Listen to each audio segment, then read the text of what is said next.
Live. Live? We're live. Live and alive. Live and kicking. Kicking. Kicking and screaming. Let's hope it doesn't get that bad. I think it'll be fine between us. It's you and me and him, my guest as well. Yes, what's all this about in the middle of the week? Usually I do these on the afternoon, don't I? But that's when you're as chilled out as I am. Afternoons become evenings very, very easily. And so let's know what you've got to say about everything we're going to talk about this time here on the show. We've got a few talking points, lots to catch up on. With me, Dan Hadley, Birmingham's king of the geeks. Hello. Surprise, isn't it? And my mate, who I haven't spoken to properly in ages, Will Hadcroft. Hey. Will. Good to see you. Long time no see. The voice is going, so bear with me. Well, I've never been backward in coming forward with this, so I can fill in the gaps if you've got. You can't talk. And we're both in headgear as well. We've both turned into hat people since I last saw you. Yeah, this is my my rock star image, complete with. Let's get them on. Yeah. I can't see a thing now, so I'm gonna go back. That's me being cool for about. Well, Ian, my mate Ian Levine, he's got a similar. Hello, everybody. If we're just going to talk amongst ourselves, you can join in if you like. But my mate Ian Levine, hi Ian, I know he's probably watching. He has a similar thing. He calls them his Frankie Knuckles glasses, and he slides them on. And then I know I'm in big trouble. Then he gives me a proper roasting, you know. You go from having a bollocking to a roasting. I think Ian's only got those two settings. I can imagine. Yeah, I can imagine he has.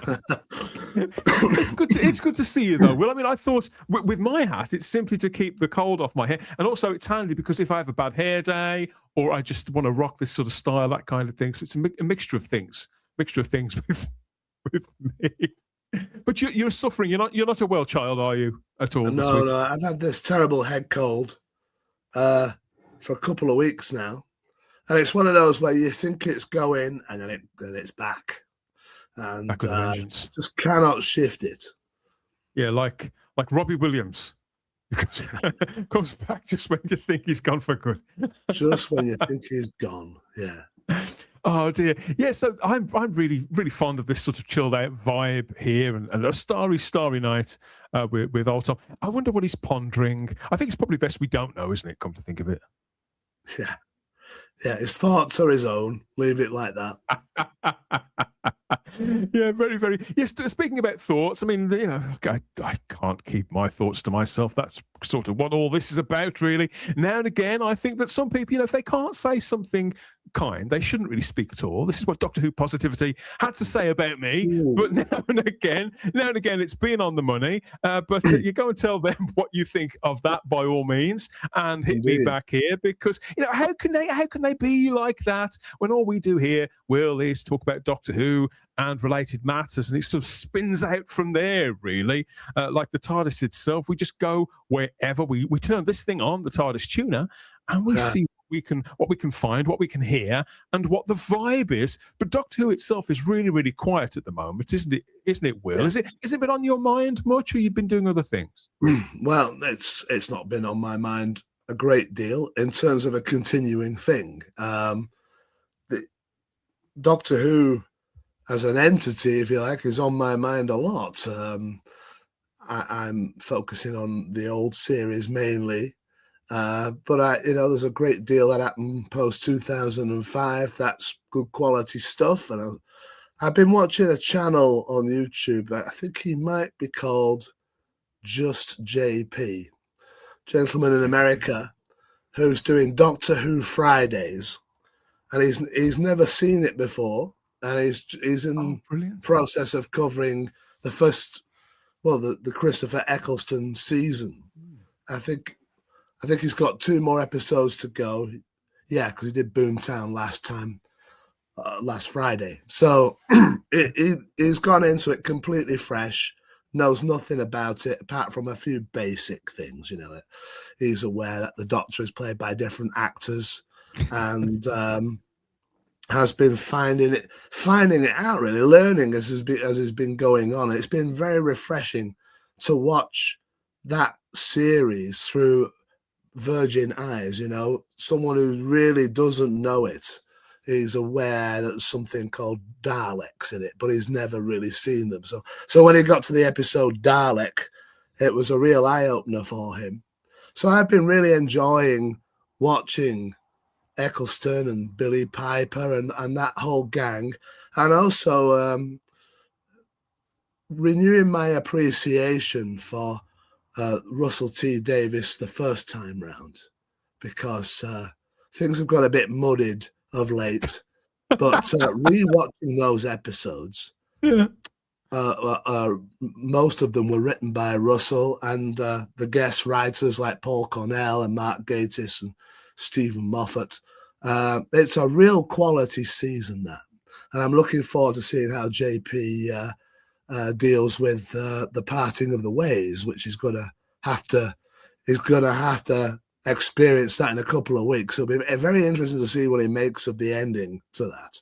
I often wonder. He has this strict thing of not spoiling it. So, well, I do wonder how people get on, because it's one thing when we watch something privately. You know, when you've got a mate, somebody at work, or somebody you're exchanging messages with, or emails with, or text with, or something. It's just somebody you see now and again. Yeah, you can, and it's just a conversation between you. You can, one can keep your counsel and not spoil it for a person. But when we're talking about something which is as storied as Doctor Who, which if you start looking into it, spoilers are everywhere almost immediately. How can you guarantee? How can he guarantee that he's not going to be spoiled when there's so much of it? I think there's a facet for people like us, for old war horses. There's a fascination with hearing the kind of the journey of people when they first start to watch it, and when it all opens up for them. Sarah and I have spoken about it a few times, but Sarah's seen so much of it now that she's kind of where I am. So she's sort of one of us now, and she enjoys showing it to other people. But of course you have to watch what you're saying, don't you? You have to watch what you're saying. Yeah. I mean, this guy knows nothing at all. Like I say, except for a few very, very basic things. So he really is learning it from scratch, and he's enjoying the development of the relationships, things that we've probably kind of taken for granted now. It's been so long ago, 20 years ago. We're only human. We're only human, aren't we, Will? So the shine comes off these things, even if we really, really love them and we remember how they made us feel. It's, it's not our fault. It's just what the passage of time and familiarity does with things. Yeah, I'm really looking forward to the Blu-ray of season 21, Peter Davison's last series, because I was 14 when that aired, and had a big impact on me at the time, and the arrival of Colin Baker at the end of it, and Colin Baker meant a great deal to me in my mid-teens, as I was struggling with school life and the world around me. And the fact that Colin Baker's Doctor was detached and awkward and somewhat abrupt, and that really chimed with me. So Peter Davison going and then Colin arriving at the end, and some of those stories in season 21 are pretty strong, good material to go out on. So I'm really looking forward to seeing it all nice and crisp, and updated effects and all the rest of it. Yeah, it's my favourite season of certainly the classic series. It may, this is terrible, isn't it? What an old fart I am. It may even still be my favourite season of Doctor Who, sort of full stop, really. But I did wonder if you were looking forward to it as much as I was, because I know you're like a big Colin Baker fan. I'm a fan of Colin's as well. Yeah. But for me, it was Davison. I think it's about 3 weeks away. This now. Yeah, it is in March. You could say these are simple pleasures as well, couldn't you? Because obviously we've seen these. I imagine you've seen these stories as many times as I have. And you think, well, what more can we possibly get out of them, Will? But we managed to, don't we? Yeah. fresh perspective. It shows how well made they are, really, considering the low budget and everything and the constraints that they had. The fact that you can watch them multiple times and still get something fresh out of them is testament to how good they are. Yeah, yeah. I suppose you could say it's a purity, adventure storytelling, which I can't stress this enough, which we need to get back to so badly. That the simpler the better, which that does lead me to the live chat out there with people are listening to this. Bless them. They've have tuned in to hear us sort of passing out here, including Stephen. He's in Wigan, sun-kissed Wigan. So he claims. I demand to see evidence of this, Stephen, but until it comes through, we'll believe you anyway. Stephen's been watching The Time Monster on the Eden channel. I've not seen that. So I think they show some sort of Doctor Who most days, classic Doctor Who most days on Eden. Have you got that one? Eden channel? I've never heard of it. No. I think it used to be called... I might be there, but I've never noticed it. I think it used to be called UK TV Earth or something like that. It was one of those kind of... It used to be heritage sort of channels. I can't quite remember what it... They've all changed names now. We've got Jonathan Cox here from the capital of Mercia, wherever that is. And Duncan Funky is in the chat too. Woodhouse122 has logged in as well. Stephen Braddock's here too, who says... says that the King and the Blues Brother. There you go. Are you a big fan of the Blues Brothers? Is that your kind of jam? Do you like that? I'm not. I'm aware of them, but I'm not a fan as such. No. Me neither. Me neither. Good car chase in that movie. This is just covering the big bald head, really. Other than that, I'm not a big fan. I have been told by a few people. I've been told I look like a gangster in this get-up. A mafia boss, all that sort of stuff. Yeah, you need knuckle dusters to complete the look. And one of those... Do you remember those jackets that Brian Clough used to wear with the big sort of sheepskin? Oh, yeah. Knuckle dusters, one of those. Doesn't matter what time, you've got to wear it all year. You can't just wear it in the winter months. You've got to wear it all year. And sunglasses even at night. That completes the look, really. Then I think you're home and dry. Stephen asks, have you heard the spreading rumours of missing episode being found? Yes, well, it's the same rumours that's been around since November. As I say, I mean, I know you could say this is semantics. Missing episodes have been found. They have been located. They know where they are. They're not missing anymore, as in that they know what exists and what doesn't. It's just the formalities of that. So I'm happy to sit tight until Film is Fabulous can confirm what they've got and in which state it is in, and always my best wishes to them, whatever they're doing. And Funky is chiming in with what you were speaking of about the reactor. They just JP, was it? You said the guy's name was just JP. Yeah, there's a couple of guys who are kind of doing it almost at the same time. I can't remember the other gentleman. There's the other gentleman, I can't remember, but it's just JP, the American one. Yeah. There's another guy who's watching the same series and is almost up to the same episode. Every week, one drops and then another guy drops the same episode and his reaction. I think they've just started to do them at the same time, coincidentally. So I like to watch one guy's reactions and then the day after JP. But he always drops them on Friday, just JP. Are they aware of one another, do you think, or are they in bubbles? I don't know. I mean, they might be, Might do a team up one day. I don't think one is copying the other. I think they've just decided to do it at the same time, coincidentally. It'd be fun. It'd be fun for the people who watch, though, wouldn't it? If one day they get together, like Iron Man and Captain America, they watch the Day of the Doctor or something. The Day of the Doctor. Just thinking that, yeah. Could be fun. Could be good. Yes, it's officially called You and Eden. So this is the channel that the classics are on at the moment. Right. Freeview channel 57. They show Doctor Who mostly on Wednesdays. Oh, but they are showing Doctor Who this Saturday 2 from 9 a.m. So I suppose, if people know where to find it, it's even better, isn't it? I'm glad it's still running somewhere. Yeah. Yeah, me too. Me too. It's funny that he mentions you and Eden there, because I wanted to ask you about this. Well, sort of about this, but we'll start here. I imagine that because you love old TV just like I do, don't you? And even though I don't have a TV license anymore, Will, and when I decided to give mine up, the one thing I was most sad about, in fact, the only thing I was really sad about, was the fact that I couldn't watch Talking Pictures TV anymore.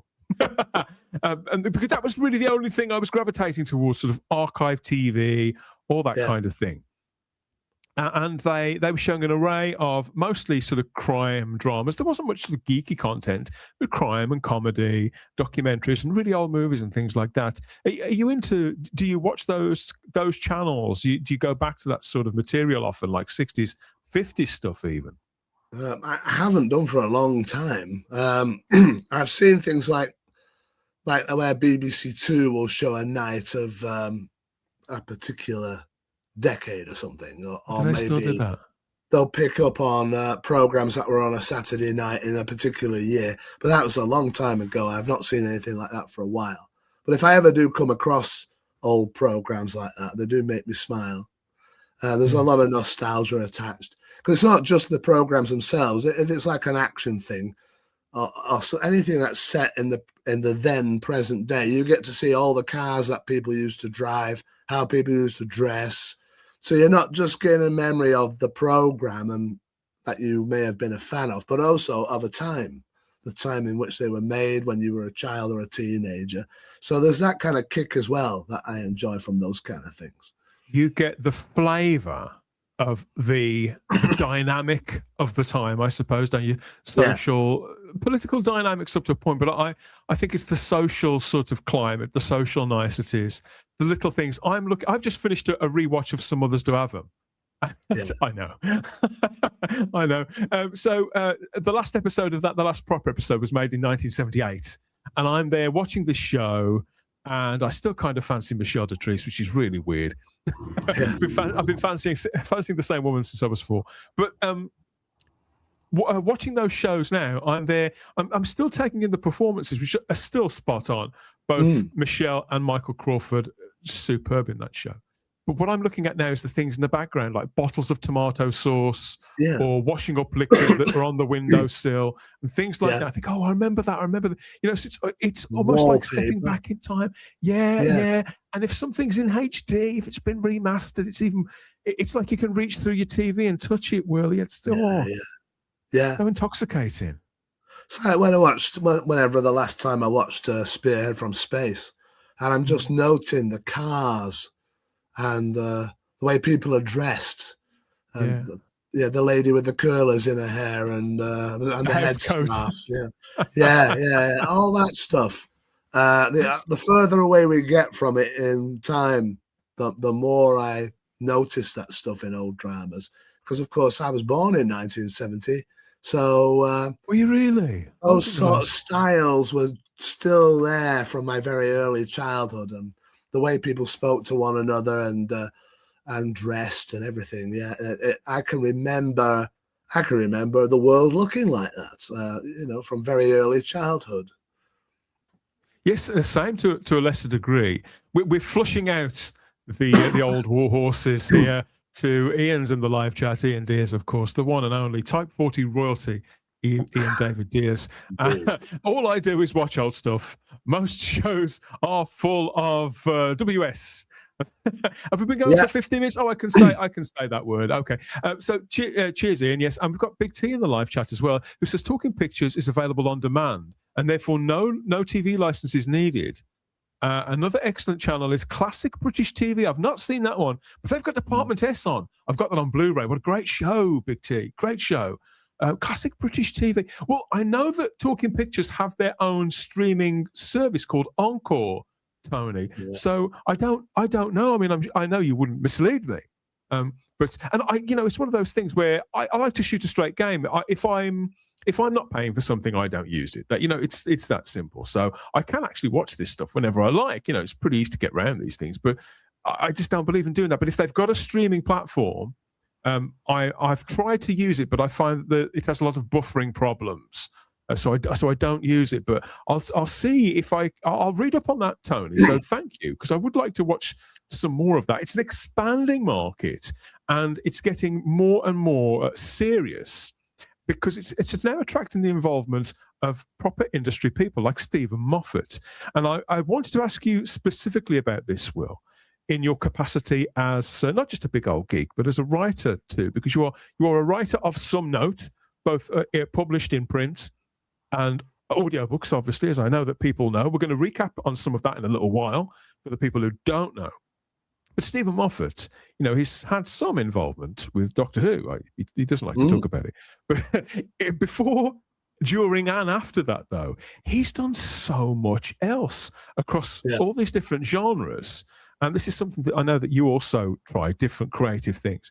But with Stephen Moffat, this last week, I realized that I've been receiving his material for far, far longer than I think I'd realized, because he's here talking to Richard Latto from Rewind TV, which is another one of these channels, like Talking Pictures TV.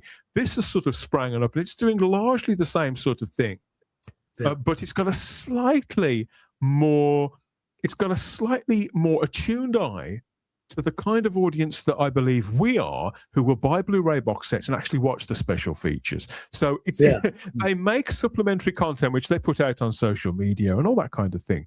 But this is all to do with the launch. I say the launch.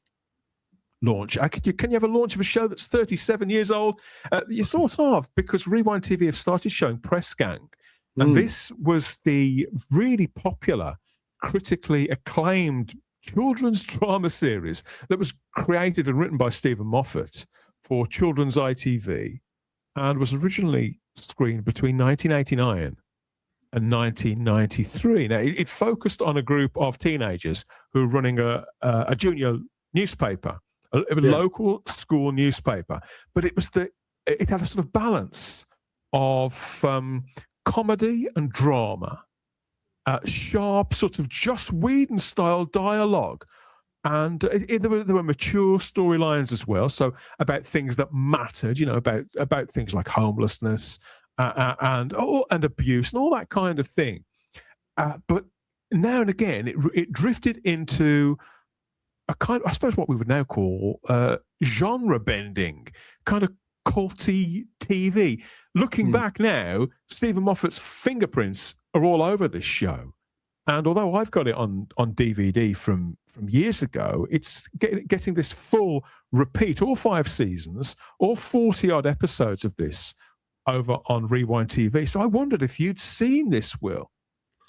I remember it. I remember Press Gang. I didn't watch it because I was 89, I was 19, so I would have started my working life.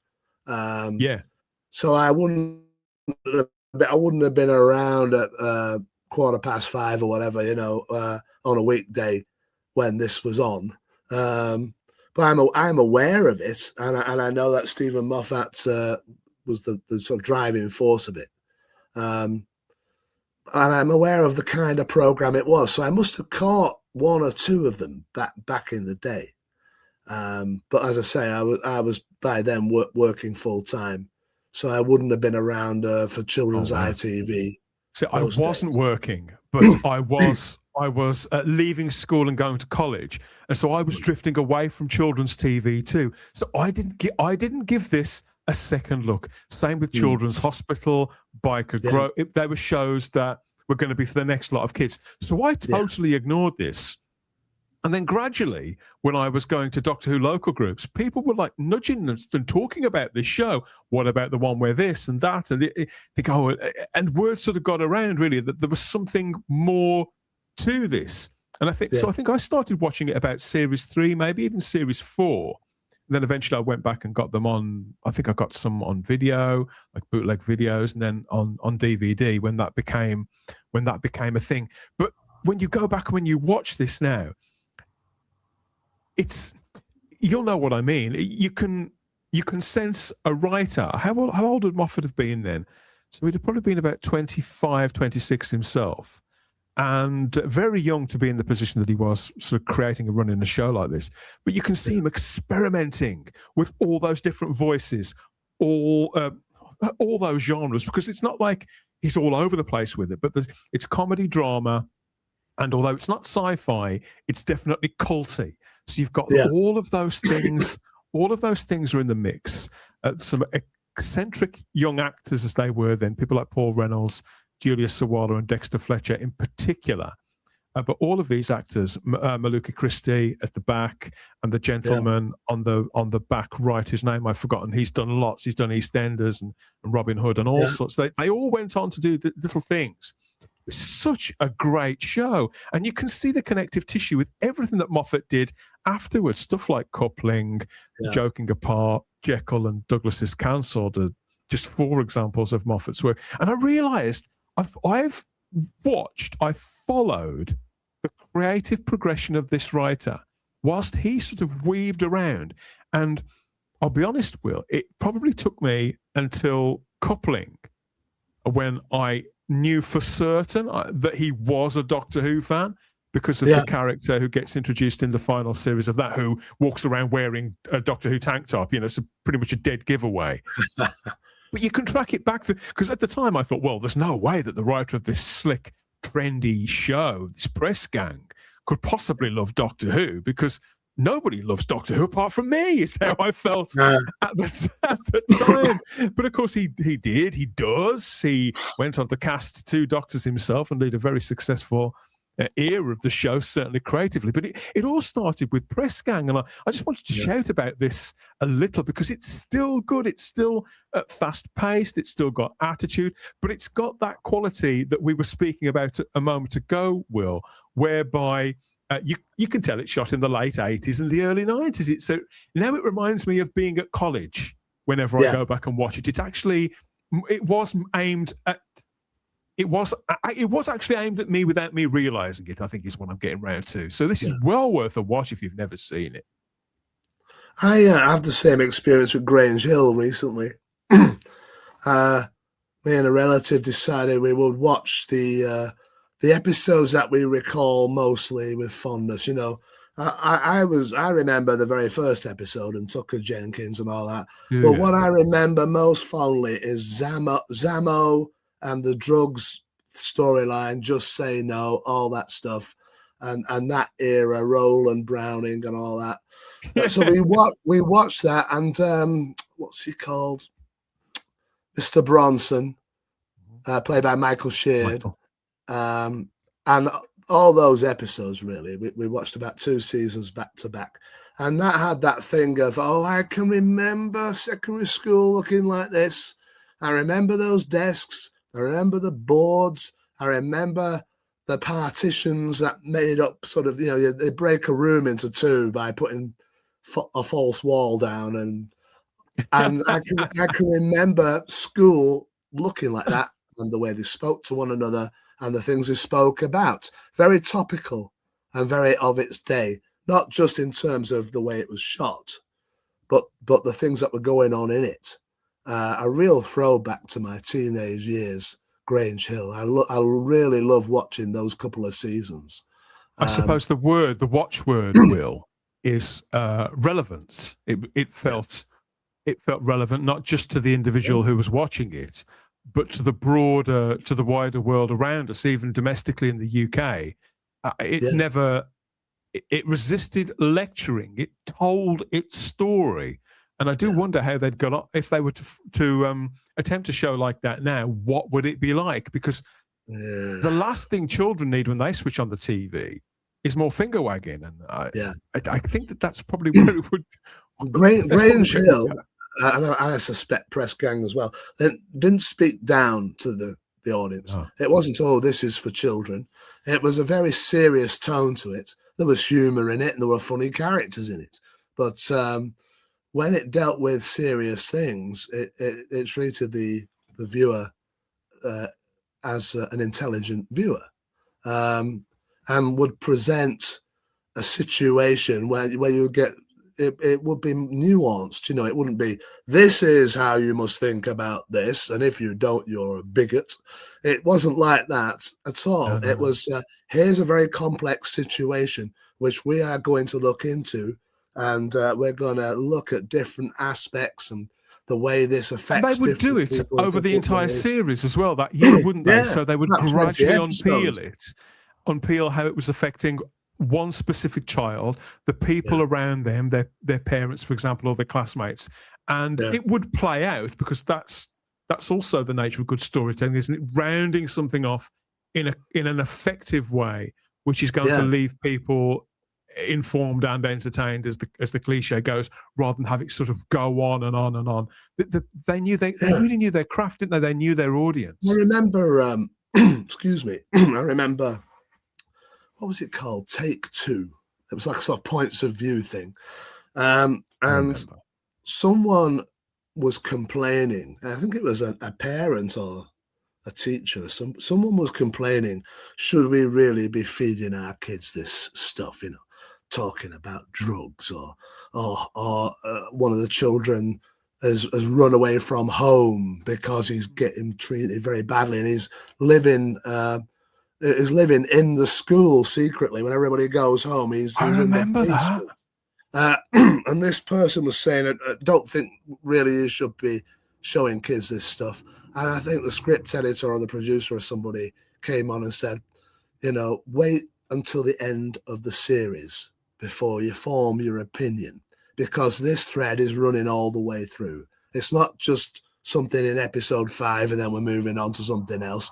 This is going to be considered throughout the season, and you're going to see lots of different angles and viewpoints. It's a very mature way of telling a story for children and teenagers. Because you couldn't necessarily do that with something like Doctor Who, because it's not really in its gift. It's not what it's for. Yeah. But you can, I suppose, when Russell revived it, he was able to do that here and there, and pick up with recurring characters and sort of use that as a way of filling out a supporting cast, really, and touching base with the rest of us back here. So I think he used that, he measured that very, very well. But when it comes to catering to children, in particular children with those sort of more involved, complicated experiences, it's one thing to get them to ask questions and to reconsider the world around them, but to do it in a kind of, I can see why parents and teachers now were nervous in the way that they were. Yeah. But there was a trust, I think, particularly in the BBC, but in broadcasting generally, and the IBA and things like that their children, that we were safe to follow those stories with them to their conclusion. And then, if they didn't like it, then you get out the Basildon Bond and write to Barry Tuck or Anne Robinson, whoever. And nothing was sugar-coated either. I mean, if someone's got a drug problem in the program, it's not all smiles at the end, you know. I remember Zamo being found in the locker room with his rolled up tinfoil and his little teaspoon, and completely zoned out, and Roland finds him. And his girlfriend, Jackie, is on the verge of leaving him because she's tried everything she can try to talk him round. This is really serious stuff, and it's played out the way it would really be. I mean, thankfully, the character of Zamo, in the end, did get off it all, and he did recover. But they really put him through the ringers and showed the audience, the young audience, this is how you'll end up if you go down this road. So it was a good message to explore. I personally was really naive then, and I didn't really know. I was just that bit too young, so I didn't really know what drugs were. But my God, was it a shock to the system? And so was press gang to a lesser degree. More the interpersonal dynamics between, the mouthy American guy who was after the gobby, stroppy girl.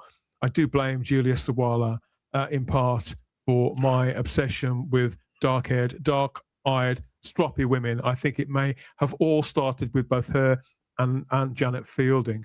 But Ian was in the live chat reminding me that Press Gang was all shot on film, whereas Grange Hill was obviously shot in the way that Doctor Who largely was. So they would shoot the location stuff on film. Everything else would be on videotape in the studio. So Press Gang sort of retains that filmic look, I suppose, and it does feature some guest turns by fabulous actors, including this guy. Michael Jaston. Now, this was what sealed the deal for me when I was a kid. He plays a very Doctor-esque character in one of the later episodes. I can't think the episode was called Unexpected. His name was General X or something like that. But it's a very Doctor-ish performance, obviously a few years on the Trial of a Time Lord. And when I got to interview, were you there at Hooverville when I was got dragged off by Michael Jaston? So were you there when he told the obscene story about about the stars of Press Gang that I had to edit from the broadcast? I can't remember that, but I remember him being there. I remember you guys talking to him. Michael Jaston was a very, very playful man, and he told us some tales about his brief time working on Press Gang with Dexter Fletcher and Julia Sawala. So the edited version of our interview with Michael is up on the channel for people curious. The late great Michael Jaston, who by this point in his life he didn't give a shit, and I can't say I blame him. So he just called it like it was. But a superb character actor, probably one of Britain's best. There he was on Press Gang. So if you're following over on Rewind TV, you'll be able to watch Michael and Julia and Dexter and everybody else on Press Gang, because it's all coming, all 5 series. So it's on every weekday at 1:05 in the afternoon. This is the old Neighbours slot, isn't it, or Home and Away slot? So 1:05 in the afternoon, and then again 6:30 p.m. That's every weekday. And it's Freeview Channel 81, Sky Channel 182, or something called Freely. This is a new thing, so I don't really know what this is. Freely Channel 141. So let me know what you think. If you've not seen Press Gang, you could be in for somewhat of a treat. And of course, the Moffat saga is about to continue. Will, his next show stars Jenna Coleman, amongst other people. They've been making this for a couple of months. Number 10. Which he promises is going to be quite close in some ways to the dynamic of Press Gang, obviously with grown-ups, this time with fully grown adults, and with a kind of political, social edge to it, I suppose, in the way that Drop the Dead Donkey was. Drop the Dead Donkey meets Press Gang. I think that could be. That's not what he said. Stephen, if you're watching, don't want to put words in your mouth. That's not what he said. That's what I've said. Number 10 coming to Channel 4 at some point soon. There's more Doctor Who related stuff over on Rewind TV. Well, more faces, really. So Riders, Jilly Cooper's Riders is a bit of a Sylvester McCoy fest. So there's the bloke from Battlefield is in that. They're the late Marcus Gilbert, who died recently. And the chick who played Delta in the greatest Doctor Who story of all time, of course, Delta and the Bannermen. You can go and watch all of that over on Rewind TV. There's loads of stuff there. And so now and again, I do feel the pull of these channels, but never for the new stuff. Like, well, I'll get this on physical media, I suppose. But it's Rewind TV there. Go and check them out. Go and watch Press Gang if you haven't already, and let us know what you think. That's what's on the TARDIS tuner this time. That's what's been registering with me, Stephen Moffat. I think Stephen Moffat's happy to be away from Doctor Who, but I think he knows that he's a sort of spent force with it, really. I think we're unlikely to get him back. I'd like to get them back at some point.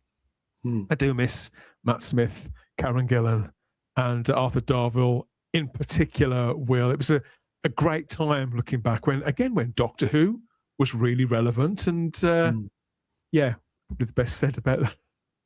Less said about that for now. A friend of mine, we're talking about Moffat. He started out as a big fan of Coupling, the comedy series, and he was someone who had never watched the classic Doctor Who. His parents didn't like it, and so he wasn't allowed to watch it because parents hated it. So as an adult, he came to Doctor Who with Christopher Eccleston and David Tennant, but wasn't keen on the style of it. He didn't like the way Russell T Davies presented it, and he watched it because it was sci-fi, and he liked sci-fi. Yeah. And then when he heard that Stephen Moffat was taking it over, because he was a big fan of coupling, he then became more invested in it. Of course, he was aware of The Empty Child and Blink and all that, and Silence of the Library, and he could see that Moffat's take on it was different. And so he was really looking forward to him taking over. So the Matt Smith era is his favorite era of Doctor Who, and he doesn't regard himself as a great big fan like me, and you, and really obsessed with it. But Moffat taking it over made all the difference to him. He loved Matt Smith and Peter Capaldi as well, but mainly the Matt Smith era. Can't say I blame him. Quality time, looking back, consistent, but at the you can have too much of everything, can't you? I mean, I remember getting sort of gradually very tired of that, but we live and we learn, don't we? We live and we learn. So what else is there to talk about? What isn't there to talk about? We could keep going about this stuff forever, I think, couldn't we? But we have got another matter at hand. Thank you, everybody, for the comments so far. Sort of semi-Doctor Who related, isn't it? But there's something else lurking underneath, as there always is. People comparing their thoughts about Press Gang. Press Gang is on YouTube, according to Ian. I think most things are on YouTube here or there, tucked away until the copyright owners find them and have them taken down. And Michael Jason appeared in everything. You're quite right, Matthew. And so that's how the Valyard usually dresses, says Funky. And Matthew Pound reminds us, Will, as if we needed reminding, just say no. Whatever it is, just say no, always. I think if I'd have said no a few more times, in some ways I think my life might have worked out slightly better. I don't. Stephen says here, I like it when TV series are rounded off. At least they did that with classic Doctor Who. I hate it when they don't finish a series like The Invaders or The Tripods. The Tripods still smarts, doesn't it, Will? You're a big Tripods guy. Yeah, I love The Tripods. I introduced it to somebody who's never heard of it this week. And they binge-watched all of Series 1 and 2, and now they're as angry as I am that it was never completed. The Tripods, who on earth films and broadcasts 2/3 of a trilogy and then just doesn't bother with the final third? Especially when, you've got me going now, Dan, I'm afraid, especially when the reason for cancelling it was that it cost too much money to make. I managed to speak in 2024 to the producer, Richard Bates, and he said the thing was, and he tried to argue this in front of Jonathan Powell at the time in 1985, that Series 2 and 3 were costed together because the City of Gold, the Tripod City, the model that they used, which took up 1/3 of the studio, the costumes, the masters, all of that stuff. In the third book, they re-enter the city to destroy it. So the models of the city and the costumes and the special effects and everything associated with the City of Gold, they are all existed because they've been used in Series 2.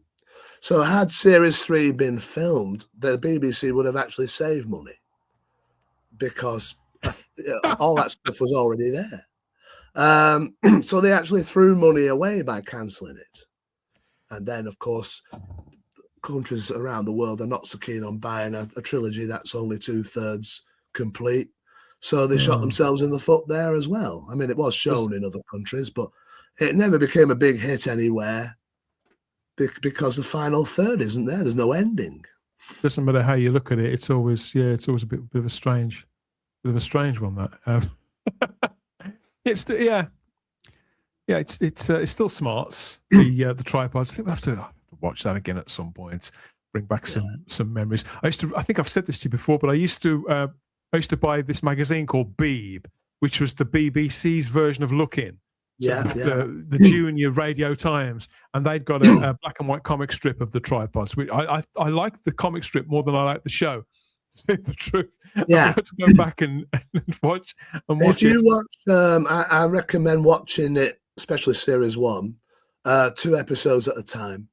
The problem with it as broadcast, one 25-minute episode every Saturday slows it right down.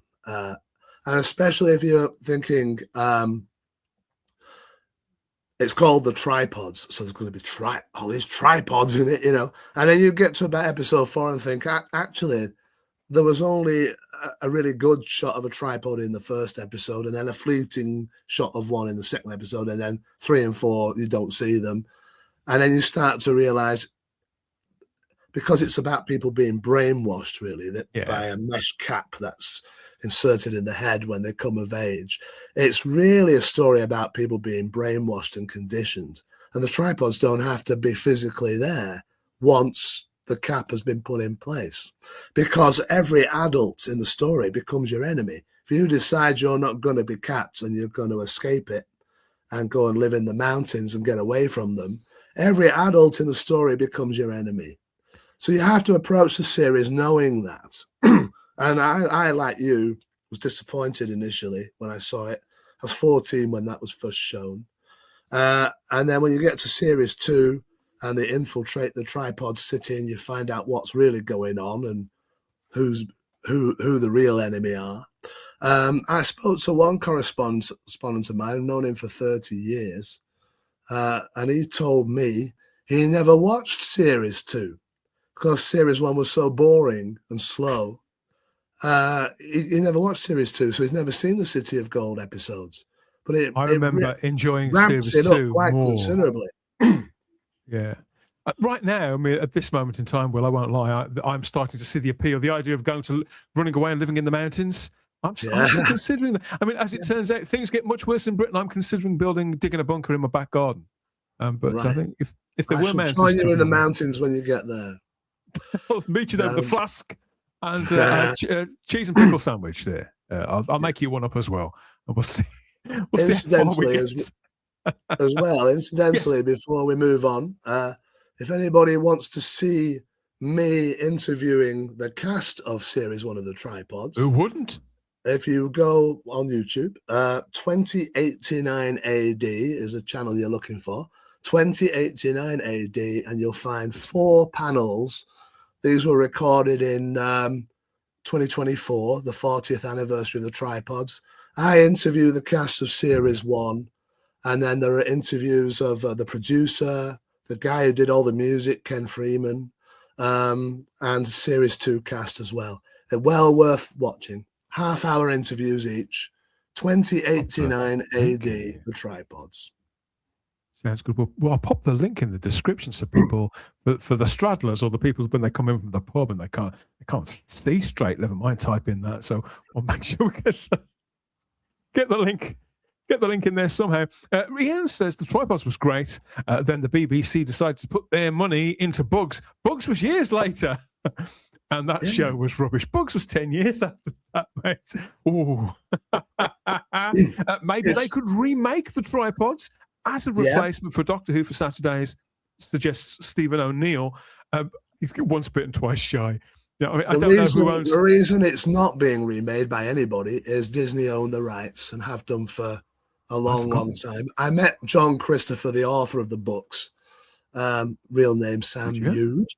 That was a real dream come true. Drinking tea with John Christopher in his living room. And he told me then, this is 2004, he told me then that Disney have the rights to it, and they have a clause in the contract that if no other studio comes forward and requests the rights to make it when the rights have expired for Disney, they're just automatically renewed. So if nobody comes and says, right, we want to do it if you're not doing it, the rights are automatically renewed. So Disney have owned it ever since, and they're not letting anybody touch it. Big Finish were hoping to do the 3rd series on audio, and all the principal actors agreed that they would be in it, and Disney stopped it. So Not even on audio can they complete Good the God. BBC version.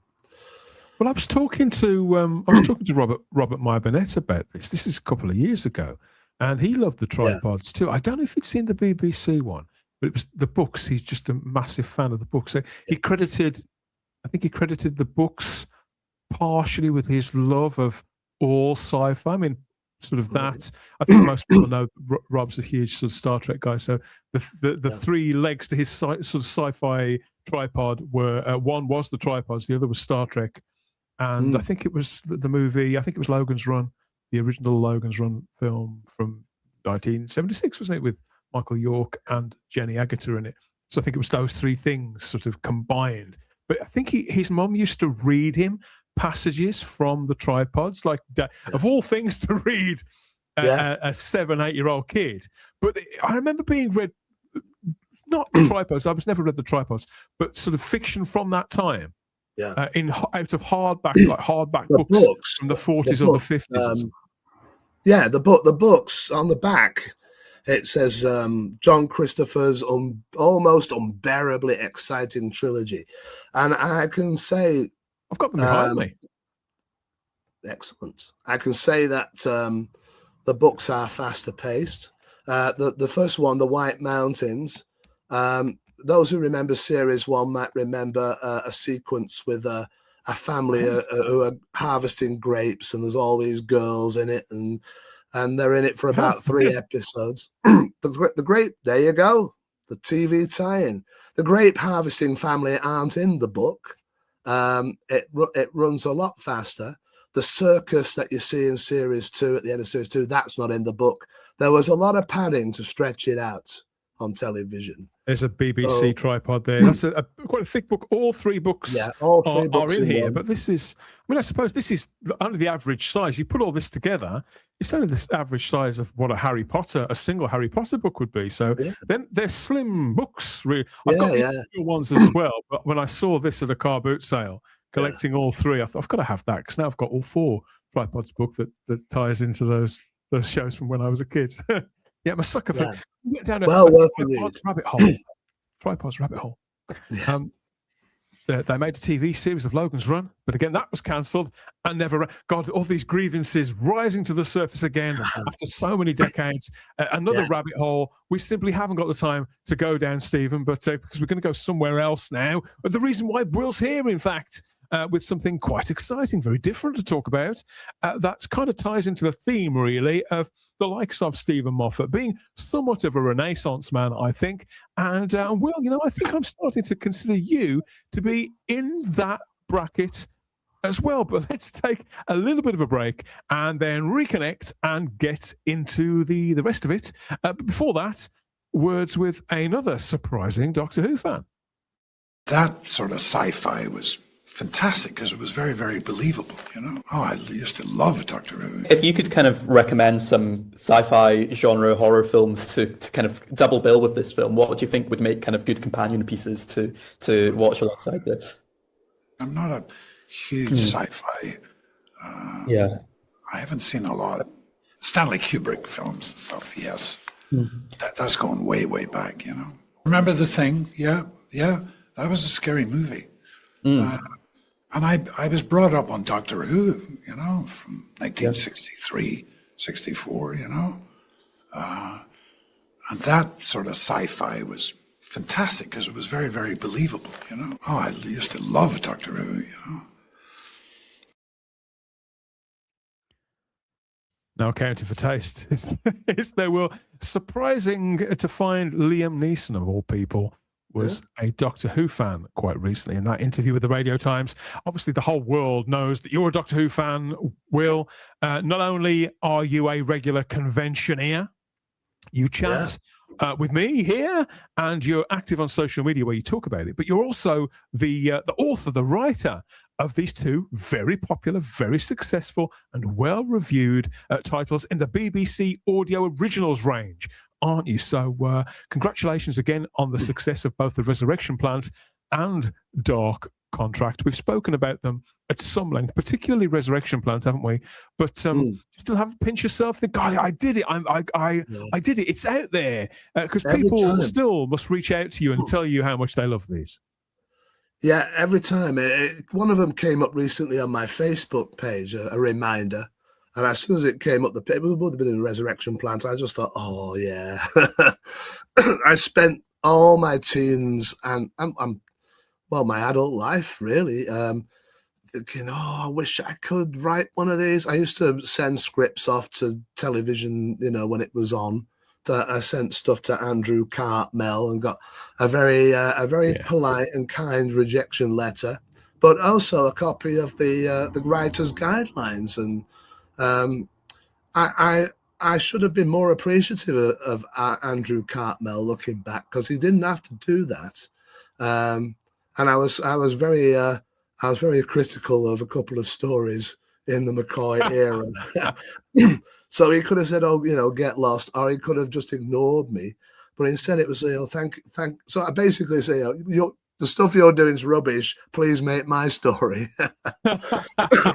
Without realizing it. And then he'd send the script back and say, there's some good ideas in there, but really you need to hone your craft. Here's the writer's guidelines. So I would have been about 18 or 19 or something like that then. And then when the Virgin New Adventures came along, I was sending story ideas off to them and hoping I would have a book published. And then Big Finish comes in 1999. I wish I could do an audio and have them all perform it. So this has been with me for years. So when I was approached in 2019 by John Ainsworth, who's the editor of the range, he said, Michael Stevens, the producer's looking for new blood. How would you like to pitch us 3 ideas? And one of them was the Resurrection Plant. And when they said they were going ahead with it, I just could not believe it. And then when it came out, I loved the process. They wanted several changes made, and I just made them. I didn't question anything really. Even the title, it was originally called The Sanctity of Death, that story. And they said, we feel the Resurrection Plant's better. And I thought, well, I don't, but I'm going to go along with what you say because you've commissioned me. So the Resurrection Plant, Fraser Hines is so good in that. He reads the Doctor.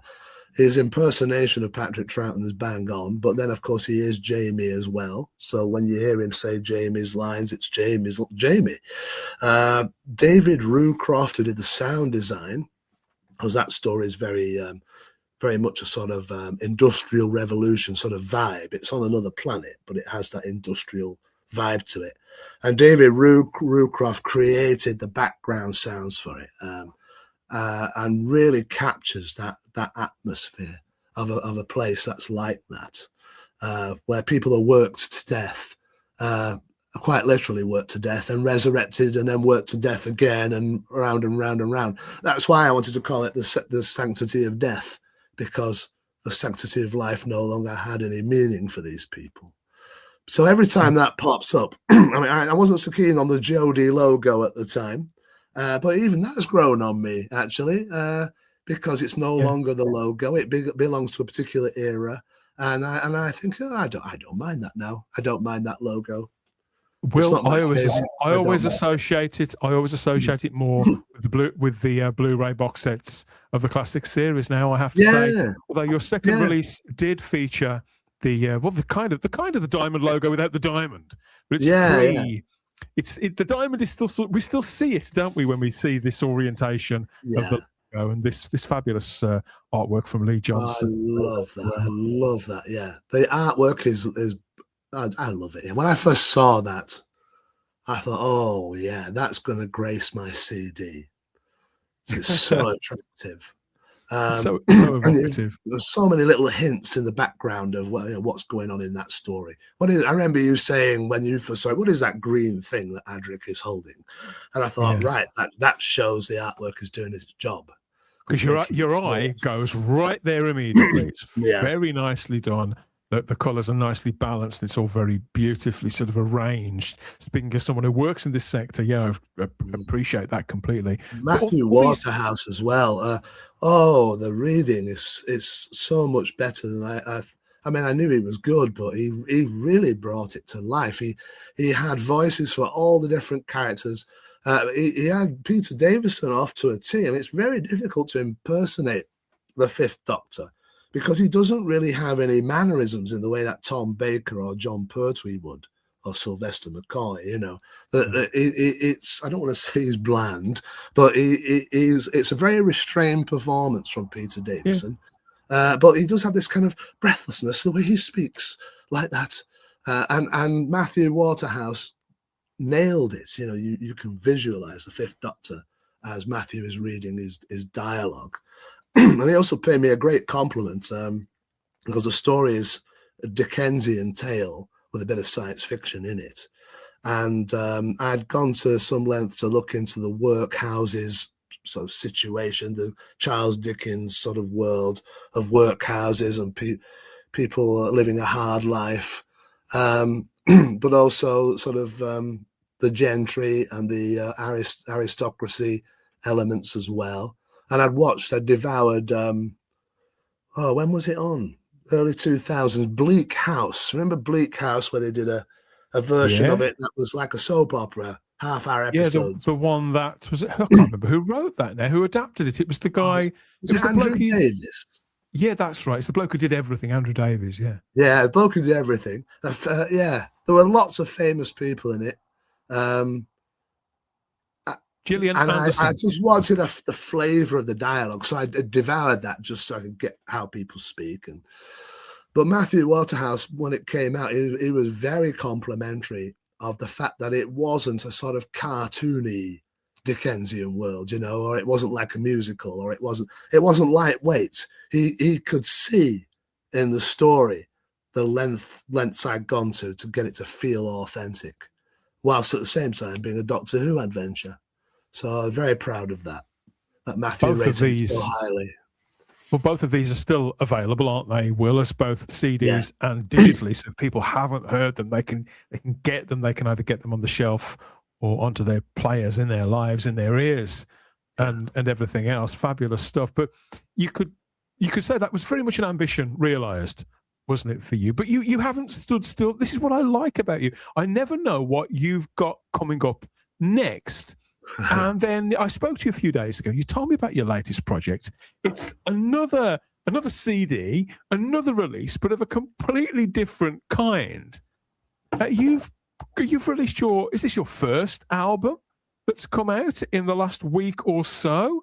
Under your stage name, Principal Character, Madness in the Method has been released. This is a full album, isn't it, of completely original songs and comic asides and interludes and sort of musical sort of opuses. It's sort of part prog rock, part sort of indie electro synth style music. I don't know how to define this, so put me out of my misery. You tell me how you would define Madness in the Method from Principal Character, your new album. Yeah, this is a dream come true, really. I've been writing songs since 1992, but because I'm not very skilled on the production side, this is why I've got here we go. We're in character now.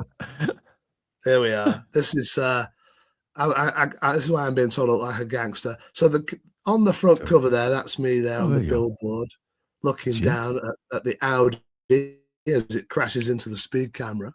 I'm going to have to put my reading glasses back on because I can't see anything. That's me being cool for a second. Yeah, now back to being boring again. Right. So, the Principal Character. So I'd been writing songs for decades, 30 years. But I'd always got fed up with myself because I can't really play a musical instrument that way. Well, it's sort of three fingers on a thumb on a keyboard, on a synthesizer. It's more than I can do. Not a great singer either. But what I can do is come up with catchy melodies, and I write from the heart. So, you'll have some of the songs can be quite heavy going in terms of the subject matter. I mean, there's a song on it called The Point, which is about existentialism and nihilism. And it just goes through the lifetime of an average person and just keeps saying, what's the point to that? What's the point to that? Until the universe winds down and collapses at the end of the song. So rather than me just put it out in my simple, basic way, I contact musicians who really do know what they're doing. So the song The Point was produced by a gentleman called Gavin Lloyd Wilson, who goes under the name Spurious Transients. You'll find all his own material at Bandcamp, spurioustranscients.bandcamp.com. I was the narrator for one of his albums, actually. I don't know if you're aware of it, Dan, called Something Strange Came Out of the Skies. So I'd already done. Were you the kind of Richard Burton? I was the Richard Burton, yeah. Yeah, no one would have believed that a man with a husky voice who's recovering from a cold would narrate so well. And so I did all the narration for him on Something Strange Came Out of the Skies, which is about it's like krautrock music, electronic synthesizer stuff. So he composed it all, and it was a sort of documentation of UFO sightings in Wales in the 1970s. It's known as the Welsh Triangle. So he has people reenact the eyewitness accounts. Why haven't I heard of this? He wanted me to do an impersonation of John Craven because there's a John Craven's News Round feature on it. Okay. I did my best John Craven. And then he said, would you do the narration as well? So he sent me a script. I recorded sort of 30 minutes worth. And so it's all put together into this LP. And I'm on it all the way through, really. So because of that, I said to him, could you produce a couple of songs for me on my album? So he did The Point, and he did another one called The Earth Is Getting Rid of Us. But then there are other styles in the album. There's a wonderful artist, singer-songwriter in his own right, called Alexander Hume, and he produced most of the songs on this record. So I basically create the melody on my keyboard. I sing the vocal. A good friend of mine, Kelly Fry, will then put the backing vocal on. So I go down to her house 2 or 3 times a year, and she records all her bits. So she doesn't record the entire song. She just records the choruses, really. And then once I've got everything together, I then will send it off to Alexander Hume and say, can you realize this properly?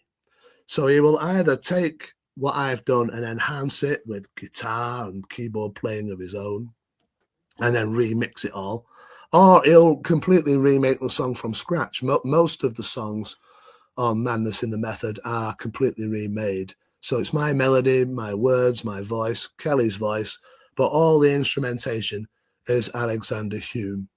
And he's done a brilliant job of it. I can't sing his praises highly enough. So we talk about the eclectic styles. Like there's a song called Annabelle Blue Eyes. So he would say, well, what do you want? That's a standout track on this, because you've been very kind. You've sent me a copy of this, of your album there, this fabulous sort of gate pack here, this digipack there with this, we are the principal character. We are the principal character in the story of our own lives there. Yeah. And Will's, there it is. Yeah. Look, and there's your barcode and all the rest of it on the back and all the credits. Just a full release. That's made by a company called Elastic Stage. They're the music equivalent of print on demand. So, in books, you have print on demand publishing, where you can order 100 copies and they'll make 100 copies and send you 100 copies. Or you can order just 1 copy and they'll manufacture 1 and just send 1 out. So it's the equivalent of that, but in music. So I think they're the only company doing this at the moment, Elastic Stage. So that CD is available from them, and there's a vinyl LP as well. I've got it on vinyl. The artwork, I saw somebody commented on that. That's a very talented artist called Owen Claxton. He did a number of book covers for me with my little indie publishing company that I share with Teresa Cutts, FBS Publishing. That's Fabulous Books. And if you've seen the Colin Baker book, Sixth Sense, that we published, Owen painted the cover for that. And Colin the Camper Van, Timothy Bentinck's children's book, he did all the artwork for that. So we've been working with Owen for a while. So I'd in conversation with him, he said, I've always wanted to do a record cover. So I made a mental note of that and thought, well, when the time comes, I'll ask you to do my record cover. So so we did, and it's turned out brilliant. It's actually illustrating just one song that it's called Idiot in an Audi. And it vents my rage on Audi drivers, not all Audi drivers, but Audi drivers who think that they can drive 90 miles an hour in a 30-mile-an-hour zone and run over my cats and kill them. And is that you? Is that you watching? Is that you listening? If that's you, then Will has a few words for you. I have a few words to say. On his album. And you better pay attention.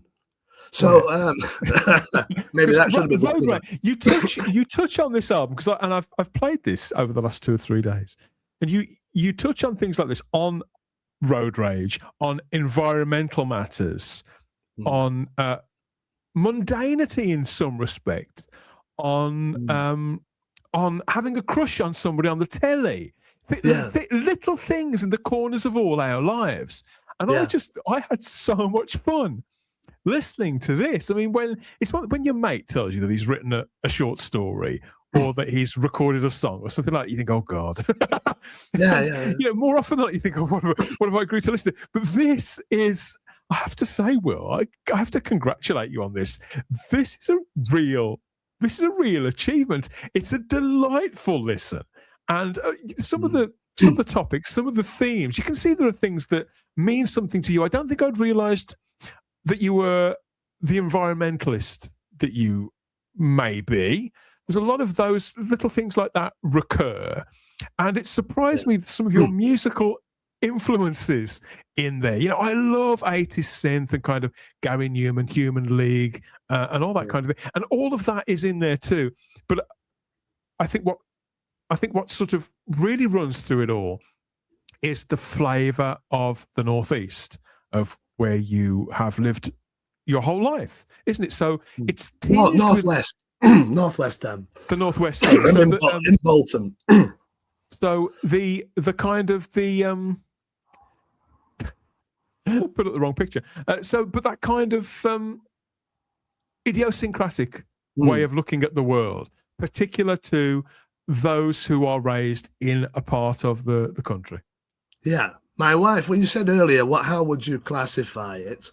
My wife said, in interest, because she hadn't heard any of this until I put it all together. She knew there was a song called Idiot in an Audi, and she knew there was a song called Annabelle Blue Eyes, but and Young Female Grasmere Bus Driver, that's a song title as well. And it's all over the place, the album, in terms of content, the style of it, and the sort of things I'm commenting on. But she said it's like Peter Kay. If Peter Kay did an album, they would have all this sort of observational comedy in it. Now, I didn't think that when I was writing it. I didn't think it was Peter Kay making an album. But I suppose she's right, really. She said she was surprised that it was so uplifting, as you say. So it's fun to listen to because some of the content is dark. The Earth is getting rid of us is a dark message that we're ruining the planet and it's fighting back. And the song "What's the point" to that? Every verse ends with that phrase. It's really talking about a lack of purpose in people's lives. People being sort of ground down is the feeling that I got from that. Yeah, and also I'm just plugging in, Dan. I'm running out of power. Hang on. Recharge, Will. I'm back. Jack him back up. There he is. He's back. I'm back. The bars are going up again, mate. You're all right. Quite. I suppose this comes out of my 2 Doctor Who's really as well. I am quite a misanthropic kind of guy, really. I don't rate humanity very highly.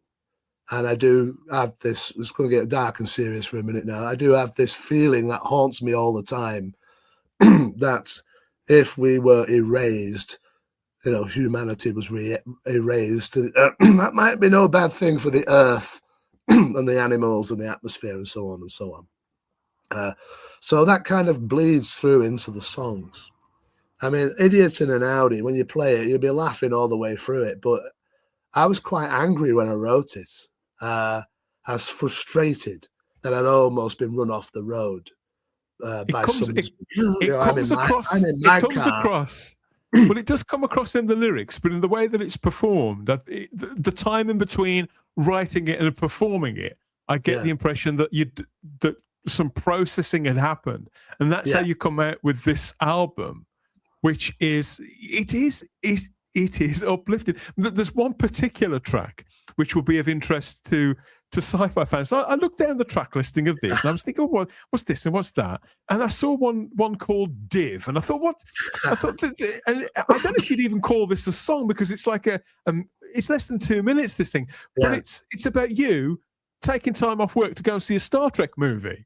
And I haven't been able to get this thing out of my head for 2 days, you bastard. It's very wryly funny. Something that, and I don't want to spoil, because it's kind of got a story to it, and I don't want to spoil it for people. But I sincerely, I have been able to get this out of my head, because it's reminded me of something that sort of happened to me. So it's very you. All the aspects of your life are in here somewhere. I mean, how long had you always wanted to make an album? As you say, if you're not trained, you can't play music in the strict sense. I'd imagine you don't read music. No. I don't really know what I'm doing at all. I have a fairly basic keyboard with preset drum beats, factory presets, and auto accompaniments. And so I find a style. Oh, this is a samba, right? We'll do something in the samba style. And then you press in. There's a feature called concert chord. So you just basically press a key down with one finger, and it will play the auto accompaniment and the rhythm in a particular chord, and then you change it with one finger. So it's as simple as that. And I might play a bit of a melody over the top of it with synth strings or piano. But going back to Gary Newman, that cover you put up, The Skin Mechanic, there's a concert video called The Skin Mechanic, which was my very first concert video. I'd never seen a live video, never owned a live video, I should say, of anybody's, till that came out. And when I was watching it, and the cameras were hovering on the song Cars, Here in My Car, I will say this to all. The cameras were hovering over the keyboard players, and you had a guy called Aid Orange who was doing the da da da da da da da da da, and I was watching his fingers playing the keys, and then the other guy, Chris Payne, on the other keyboard, he was doing the high strings, the da da da da da, and I thought, if I had a keyboard, I could probably replicate that, because it's simply constructed, it's minimalist, but catchy. So it's really watching the Skin Mechanic video, the concert video, and watching Aid Orange and Chris Payne, that kind of got me thinking I could do something like this. But then also it would hark back to like cult TV and what have you. I remember watching a Blue Peter thing years ago, 1979, I think it was, of Mike Oldfield and Simon Grooms, seeing how Mike Oldfield put the theme music together for the 1980s Blue Peter theme. And that stayed in my head, the way you could layer up track by track. So put the drums on one track, a bass line, and you build it up a bit at a time. So I always thought if I had the kit to mix different tracks together, I could do that without actually knowing how to play an instrument. So it'd been on my mind for years. that album, Madness in the Method. Yeah, div. A lot of people have said that to me. I haven't heard that word for years. And I've lost my track of thought now. Oh yeah, so these programs, and the Peter Howell Doctor Who theme, for example, there's a schools program showing you how that was put together, isn't there? So I was caught up in that, and the BBC Radiophonic Workshop, these things from my childhood. I'm thinking if I had the gear to layer something up like that, I wouldn't need to know how to write music or even play a keyboard that well to be able to do it.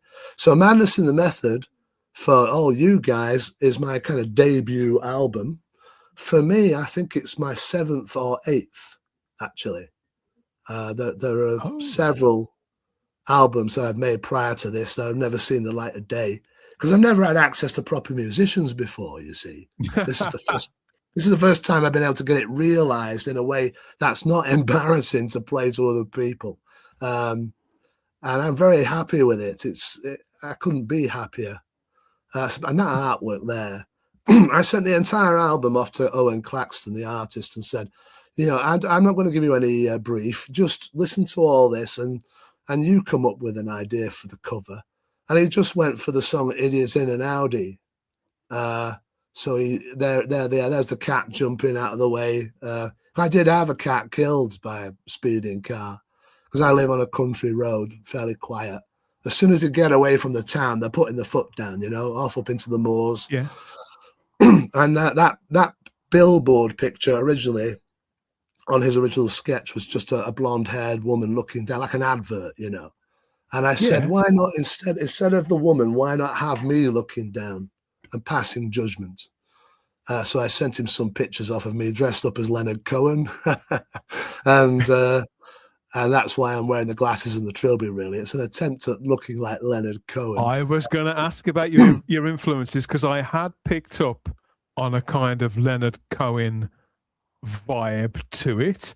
I mentioned the Human League earlier on. You've mentioned Gary Newman yourself. Yeah. And when I opened this parcel, when you sent it through to me, I thought, I know that kind of look. The feel of this reminded me of bands like Talk Talk from the 80s. And I thought, well, it's sort of somewhere mixed with all of that. Somebody in the comments said about ska, SKA, ska music. And bands like Madness, I look like I'm somebody out of Madness in that image, don't I? Yeah. And recently I was reminded of Ian Jury and the Blockheads. I was about, was it 79 when Hit Me With Your Rhythm Stick was #1? Even I remember that coming out. It was such a big tune, yeah. I remember my mother hated it because of the sexual innuendo in the lyric. But songs like Reasons to Be Cheerful, 1, 2, 3, there's something in my lyrics, if you like. Not all the songs, but I can see looking back, there's something of Ian Jury and Madness, and because that's the era I grew up in. I like the Barron Knights, for example, who were really comical. The Barron Knights, the Grumbleweeds, the Black Abbots, all those guys. Yeah. So I think it's like you say, the electronica of Gary Newman. It's the BBC Radiophonic Workshop. It's the world-weary lyrics and melodies of Leonard Cohen. I went to a studio to record a song prior to this album being made. And the guy on the drums, I managed to get to this recording studio for £100. I could make a song, and there was a keyboard player and a drummer. So this is when I took Kelly Fry. The first time I took Kelly Fry into the studio, because I used to work with her in an office, and that's how I knew she could sing.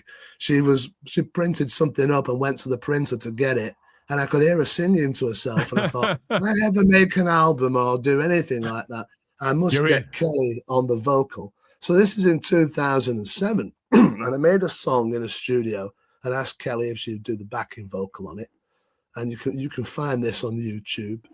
On my principal character page, there's a song called "Is It Me," and you'll hear Kelly singing the background vocal, and you can tell there's real drums in it. And when we got to the end of the recording, so this is a kind of world-weary lyric, and the producer Stuart said to me, "So what do you think, Will?" as he's playing it back through the speakers. And I said, "Well, the keyboard player's great. He's really nailed it. Gary on the keyboards and Phil on the drums. It's brilliant. And then you've got Kelly coming in on the backing vocal. And then I ruin it by singing.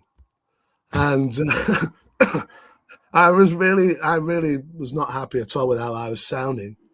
And then the drummer, Phil, just said, "I wouldn't worry about that, mate. There's lots of people who can barely carry a tune who are very successful. Lou Reed, Leonard Cohen, and amongst others." And I said, "Yeah, my friend of mine's a big fan of Leonard Cohen." And he said, "I thought you might be too." He said, "Because this song sounds like a Leonard Cohen song from the late 80s, early 90s, where he was using synthesizers and girl backing vocals.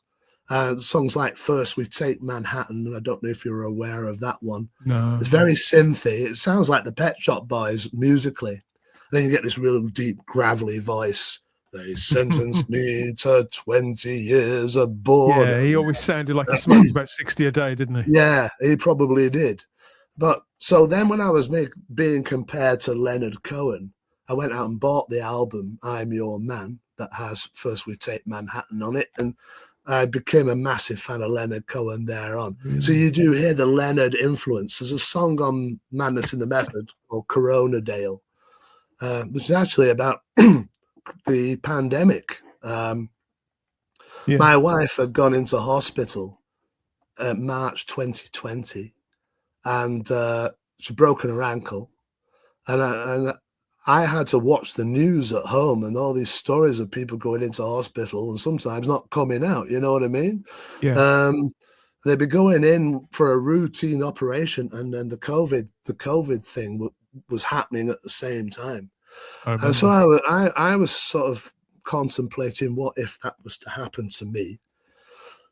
So that sometime after that, I wrote the song Corona Dale, and I wanted it to be like a Leonard Cohen song. Because it was sort of me imagining the worst if my wife had passed away. So you've got this this reference to coronavirus, but I also researched online the corona of the sun.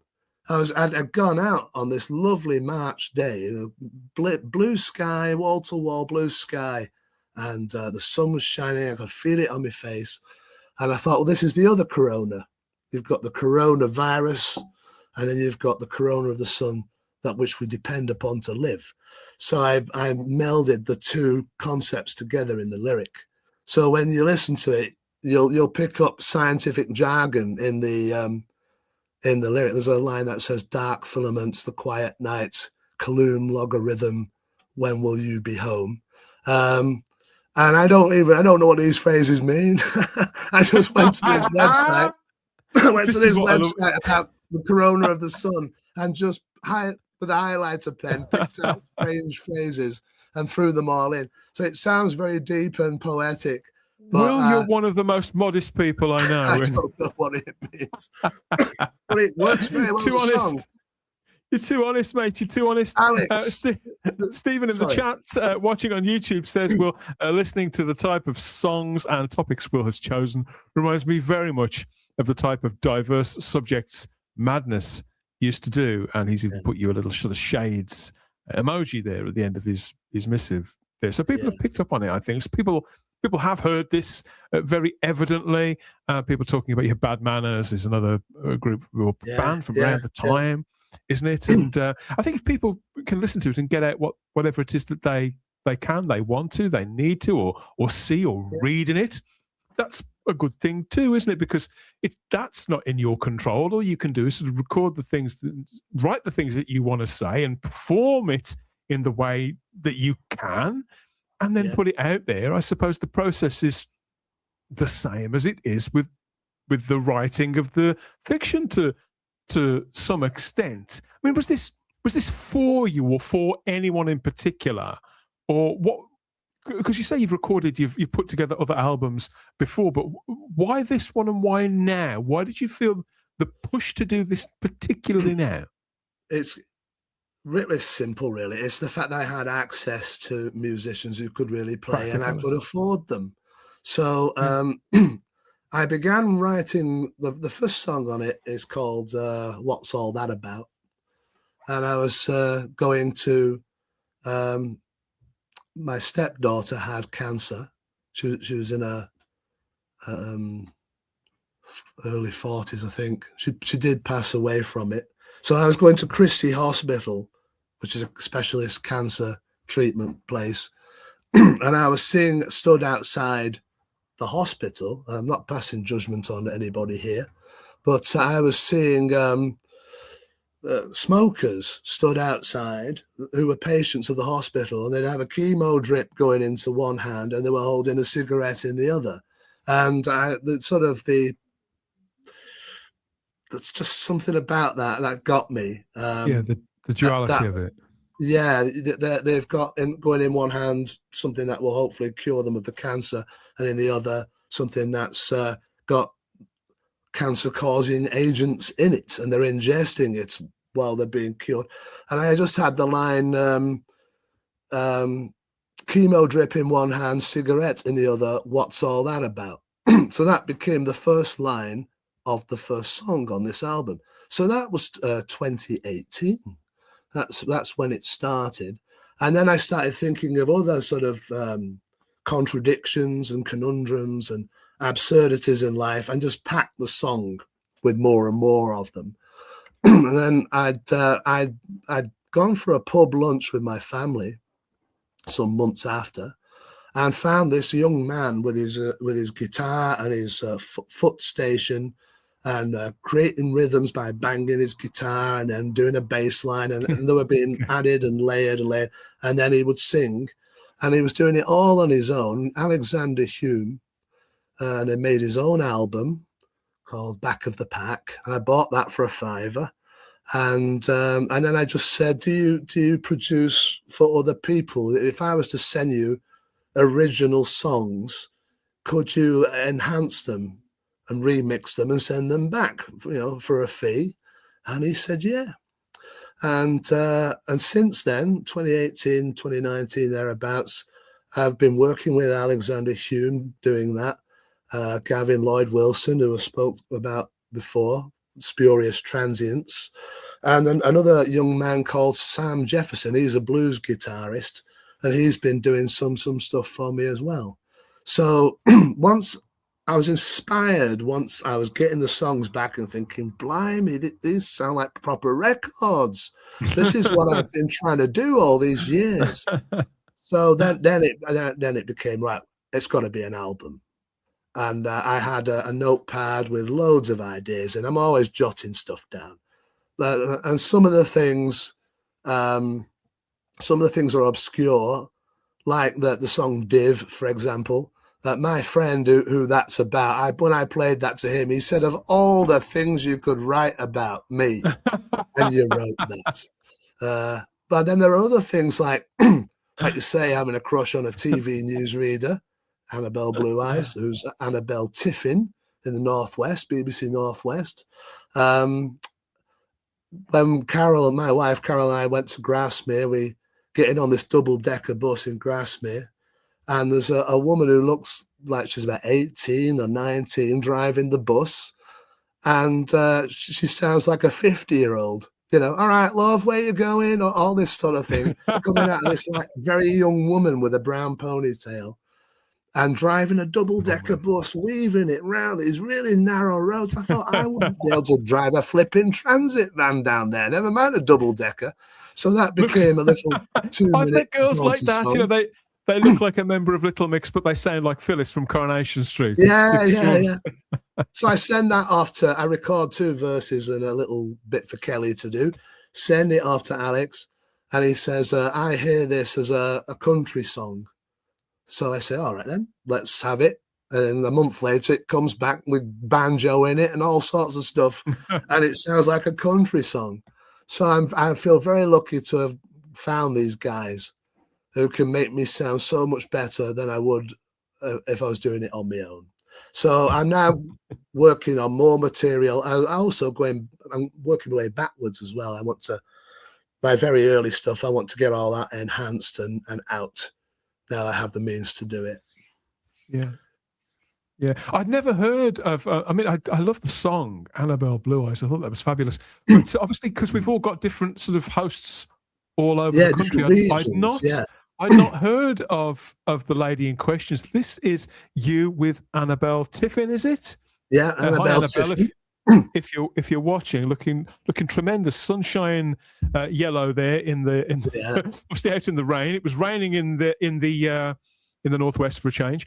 So she's heard this, I gather. Then, if you got a chance to meet Annabelle, so that would have been November. That's the Children in Need campaign, and the Pudsey. Gotcha. Pudsey, the little bear, that's the emblem for Children in Need. And what they do is they push this cart around all the different towns and cities in the northwest collecting money, and you can pledge money for certain things. And by this point I'd made Annabelle Blue Eyes a song, right? So I emailed it in and said, if I pledge £100, would you play this on local radio? And then they said they would. So I went to Blackburn, that's where that picture is. They were coming to Blackburn, where BBC Radio Lancashire is. And they turned a corner with this. So there was Annabelle, a guy called Roger Johnson, that's a co-presenter, and the weatherman, Owain Wynne Evans.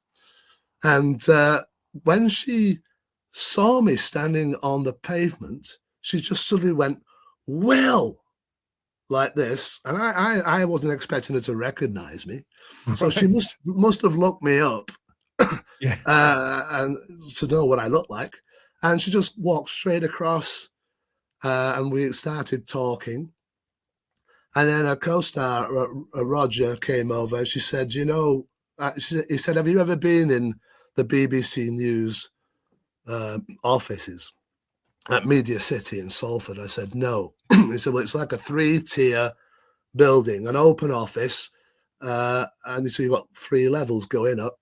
And he said, when she received the song, she blasted it out from her PC, and the whole of the BBC News office heard it.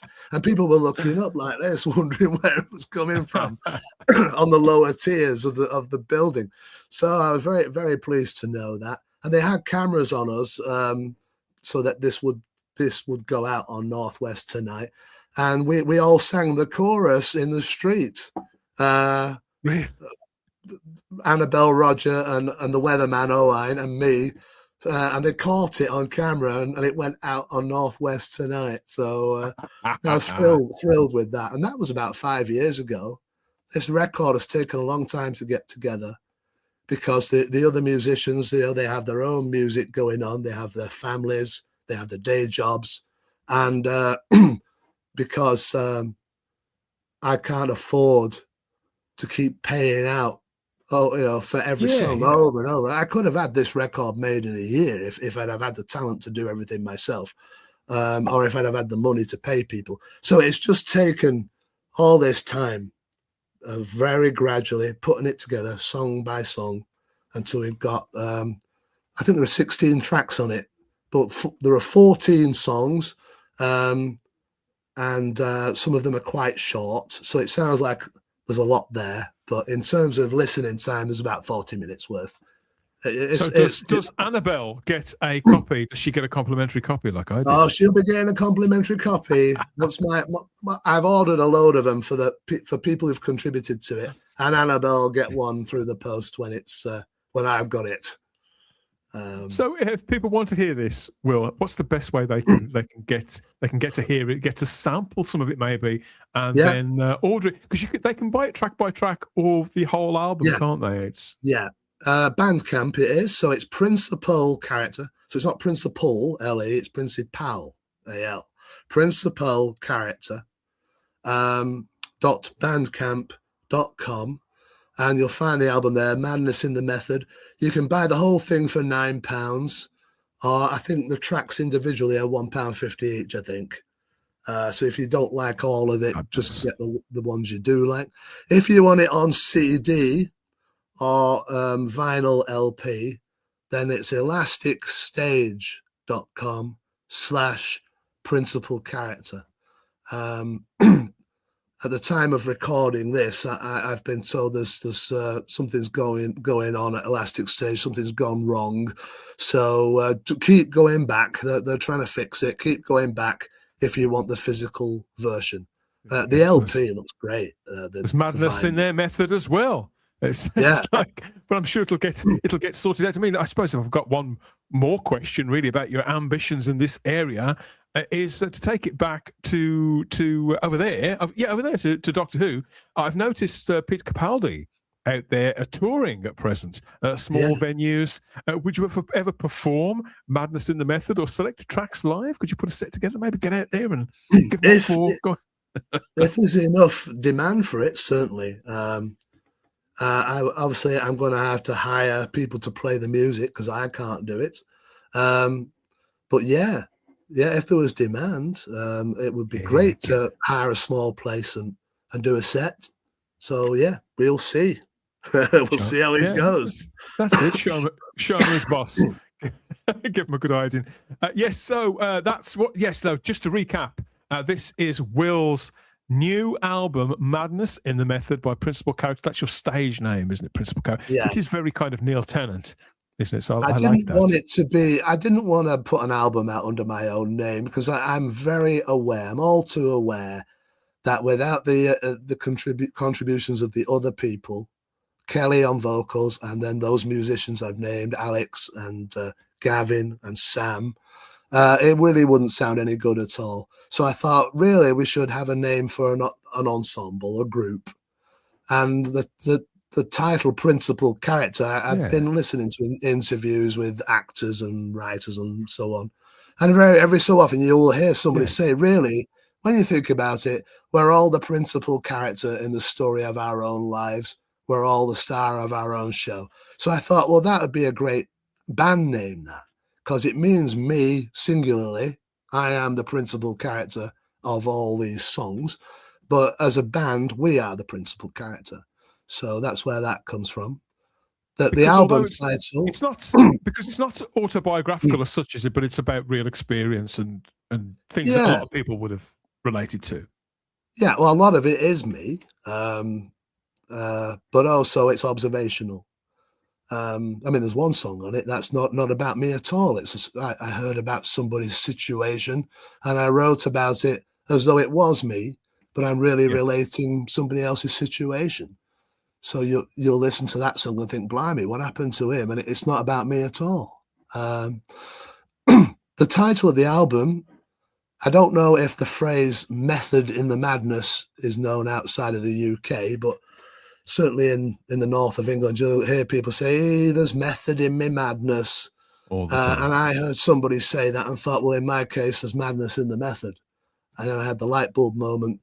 That would be a good album title. So that's where that comes from. It works. It's really cool. It works. I got it. I think a lot of people will get it and will want to get this however they can. So that's Madness in the Method. The link will be in the description as always. And recap those two Doctor Who titles as well. BBC Audio Originals, The Resurrection Plant and Dark Contract, both still available, whether you want it on a CD or digitally as well. Whatever next for Will Hadcroft. You never cease to amaze me, mate. I hate to think. I can imagine you being out on the road, or maybe, I don't know, abseiling for charity whilst singing. I don't know what it is you're going to do, but it's always entertaining. It's always great to catch up with you, Will. And what a fabulous project. Sincerely, congratulations, mate. I'm always pleased to hear whatever it is that you're up to. And then when I hear you talking about it, it's a delight to share some time with you, mate. You know that. I'm very happy to have been on to see you all again. It's been a while. It has been far, far, far too long. Cheryl has joined us for this one. She loves the cover art too, watching on YouTube. Funky Frying Tonight, says Stephen Braddock. Don't know what he's talking about, but if it works for you, then why not? I've got to think cool and things like that. So people have been dropping in and chilling out with us. I'm happy to say thank you, everybody who's found us. Stephen O'Neill has given a potted history of Annabelle Tiffin's career. Thank you. Yeah. Thank you, Stephen, for getting on that. That's half the first verse he's just wrote there without realising it. And we've got people comparing tastes in music as well, which is sort of what you'd expect, isn't it? Matthew Pounder says he only knows Hallelujah. Leonard, yeah. Oh, that's a Leonard Cohen track, is it? I don't even know that. Big one, the one. Yeah, I don't know. You'll know the Jeff Buckley version probably better. He did a cover version that was a big hit, but Leonard wrote it. I forgot to show you my T-shirt as well. Look, let's get it. There we are. He's got merch. I've got merch. There's only this one at the moment. He's got merch already. Bloody hell. I had to get a big shot. Yeah, take that. Has Capaldi got merch? Have you got merch, Pete? I don't think he has. I think you're ahead of the curve. Yeah, he played Manchester recently. I missed him. I was on holiday. I would have gone to see him otherwise. I think he's done 2 or 3 of these, and as I understand it, they're getting bigger and bigger. So you'll probably have another chance to fill somewhere more of an audience than he was used to playing the Doctor. But yeah, let us know what you think of Madness in the Method. Get in touch with Will. What socials do you do at the moment, Will? I've sort of lost track. Where can people get in touch with you? On Facebook. I'm on there. Yeah, I mainly operate on there, but I also have an X or Twitter. That's at Hadcroft Will. Back to front on that one. And I'm also on Blue Sky as well. You'll find me on there. But it's mainly Facebook. Yeah. Easy enough to find. He's pretty easy to find. And so is she.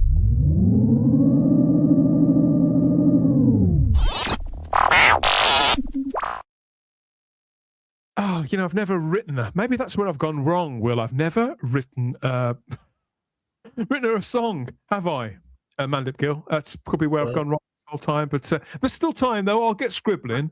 I know some people who can help you. That'll teach you, won't it? Okay, so Robbie, I think that does wrap it up. I'll be in my long johns soon enough. What a terrible thought. And because it's getting late here, but we've reconnected and we've talked some Doctor Who somewhere along the way. But why bring one another down by talking about Doctor Who? That's how I look at it. What the get in the way of having a good time? And there's other horrendous things to talk about. Of course there is. So if you're a Star Trek guy like Will clearly was and probably still is, whether you're a div or not, get on Warp Div. In fact, a Star Trek podcast. Thank you, everybody who's been supporting that. The latest episode's doing really, really well on the Spacebook channel. That's our review of that bloody awful last episode. How they had the nerve to put it out, heaven only knows. But myself and the rest of the panel on Warp Drive, we had a fabulous time talking about that. There's another one coming up at the weekend. Of course there is, as well as the Type 40 podcast across all major podcatchers, and Type 40 Live, of course, back tomorrow from 7:30 p.m. here on the Type 40 channel. We're talking about a whole number of topics, including some that have been mentioned here in the live chat. So yes, Mark, we'll be talking about that and all the rest of it tomorrow there on Type 40 Live. As always, be here, be there with me and them and everybody else to take it all on board. And you know where to find it, don't you? It's out there somewhere. It's far, far too late for me to go to the Tesco now. I think they've probably shut up. But I've probably got something in I can nibble on before we close out. But yeah, genuinely, Will, thrilled for you, mate. I'm glad you've got this out. You've got this sort of out of your system.